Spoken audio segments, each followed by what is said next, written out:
In the serene town of Pinewood, nestled amidst lush forests and rolling hills, lived a young girl named Emily. Pinewood was a place where the community was close-knit, and everyone knew each other's stories. Despite the tranquility of her surroundings, Emily found herself constantly distracted. Her mind often wandered during conversations, and she struggled to focus on what others were saying. Emily was aware of her weakness and wanted to improve, but she didn't know how. One summer afternoon, while exploring the woods near her home, Emily came across a quaint cottage she had never seen before. The cottage looked like it belonged in a fairy tale, with its ivy-covered walls and flowers blooming around the windows. Curiosity piqued, Emily approached the door and knocked softly. To her surprise, an elderly woman with kind eyes and a warm smile opened the door. Her silver hair was neatly tied in a bun, and she wore a simple dress with a colorful shawl. "Hello, dear. What brings you to my humble abode?" the woman asked in a gentle voice. Emily introduced herself and explained that she was just exploring. The woman, whose name was Mrs. Willow, invited Emily inside for tea. Emily accepted the invitation eagerly, excited to hear the stories this intriguing woman might share. As they sipped their tea, Mrs. Willow began to recount tales of her travels and the many people she had met. Emily listened intently, captivated by the vivid descriptions and the wisdom in Mrs. Willow's words.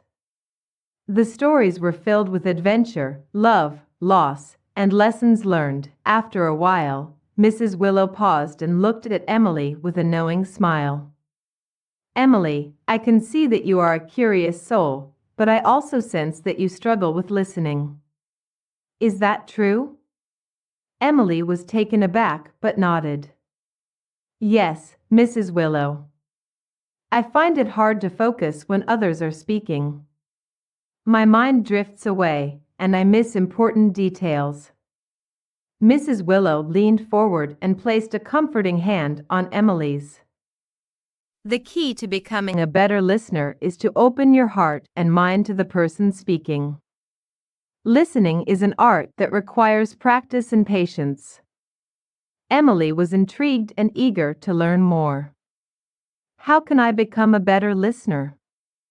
she asked earnestly. Mrs. Willow smiled and shared 3 pieces of advice that she had learned over her many years of travel and storytelling. Be present. When someone is speaking, focus entirely on them. Put away distractions and give them your full attention. This shows respect and makes the speaker feel valued. Ask questions. Show your interest by asking questions. It helps you understand better and shows the speaker that you care about what they're saying. Questions can also guide the conversation deeper.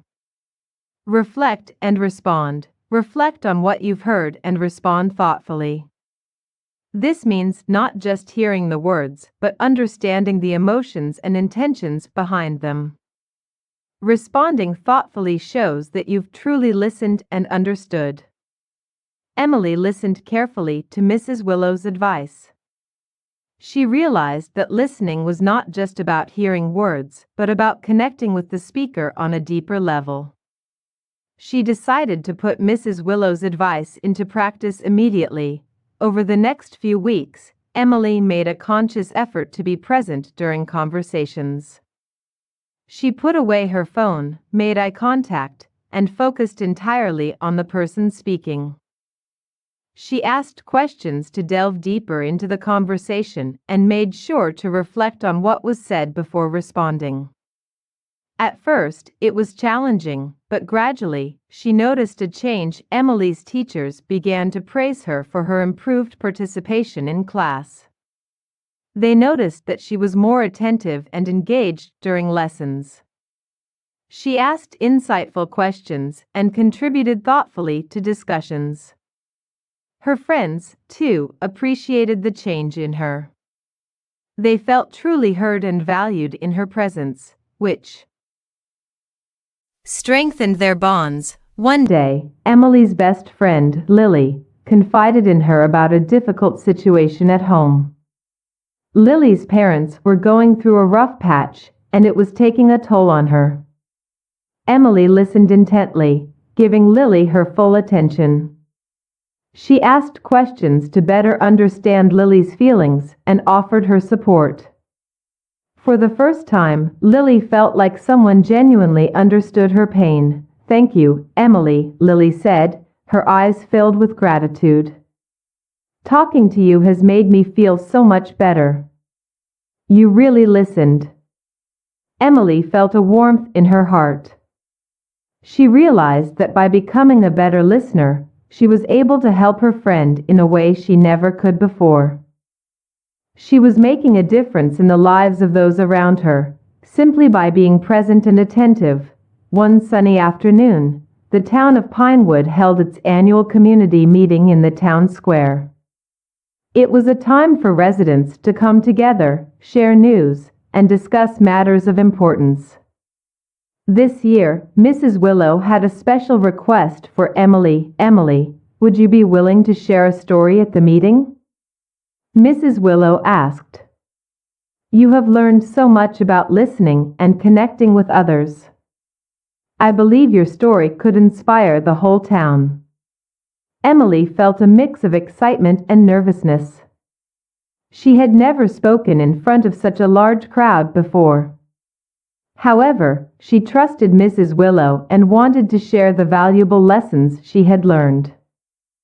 When the day of the meeting arrived, Emily stood before the crowd, her heart pounding. She took a deep breath and began to speak. She shared her journey of learning to listen, the advice Mrs. Willow had given her, and the positive changes she had experienced. She spoke of the importance of being present, asking questions, and reflecting on what was heard. As she spoke, Emily noticed the faces in the crowd. People were nodding, smiling, and some even had tears in their eyes. She realized that her story was World, sharing her story and the three keys to good listening. She met people from different cultures and backgrounds, each with their own unique stories and perspectives. Through her travels, Emily learned even more about the importance of listening and the profound impact it could have on individuals and communities. In a bustling city in Asia, Emily met a young woman named May, who was struggling with her career and personal relationships. May felt overwhelmed and unheard in her fast-paced environment. Emily shared her story and listened to May's concerns with empathy and understanding. Inspired by Emily's advice, May began to practice better listening skills, which transformed her interactions at work and strengthened her bonds with friends and family. In a remote village in Africa, Emily met a group of women who were working tirelessly to improve their community. They faced numerous challenges but found solace in sharing their experiences with each other. Emily spent time with them, listening to their stories and encouraging them to continue supporting one another. The women felt empowered by Emily's presence and her message of the power of listening. In a small town in South America, Emily met an elderly man named Carlos, who had lived a long and eventful life. Carlos shared his wisdom and stories with Emily, who listened with rapt attention. She learned valuable lessons from Carlos's experiences and realized that listening was not just about helping others, but also about gaining knowledge and insight from those who had lived through different times and circumstances. As Emily grew older, she continued to travel and share her message, but she also began to train others to become ambassadors of listening. She established workshops and seminars, teaching people the three keys to good listening and how to apply them in their daily lives. Emily's legacy grew as more and more people joined her mission, spreading the power of listening to every corner of the world. Back in Pinewood, Mrs. Willow watched with pride as Emily's journey unfolded. She knew that Emily had become a beacon of hope and understanding for countless people. The town of Pinewood remained A place of warmth and connection, a testament to the impact of Emily's message. One evening, as the sun set over the rolling hills, Emily returned to Pinewood. She walked through the familiar streets, greeting friends and neighbors who had supported her from the beginning. She visited Mrs. Willow's cottage, now overgrown with ivy and flowers, and sat down with her mentor for a cup of tea. "You've done amazing things, Emily," Mrs. Willow said, her eyes twinkling with pride. "You've shown the world the power of listening and the difference it can make." Emily smiled, feeling a deep sense of fulfillment. "I couldn't have done it without your guidance, Mrs. Willow. You taught me the most important lesson of all, that listening is the key to understanding and connecting with others." As they sat together, sharing stories and memories, Emily realized that her journey had come full circle. She had discovered the true power of listening, not just as a skill, but as a way of life. And she knew that as long as people continued to listen with open hearts and minds, the world would be a better, more connected place. As the years went by, Emily decided to settle back in Pinewood. She opened a small center dedicated to teaching the art of listening. Named the Listening Tree after the great oak in the center of town, under which many important conversations had taken place over the years. People from all over came to learn, and the Listening Tree became a hub of empathy, understanding, and storytelling. Emily mentored young people, passing on the wisdom she had gained from Mrs. Willow and her own experiences. One of her students, a bright and enthusiastic boy named Lucas, showed exceptional promise. Lucas had a natural ability to connect with people and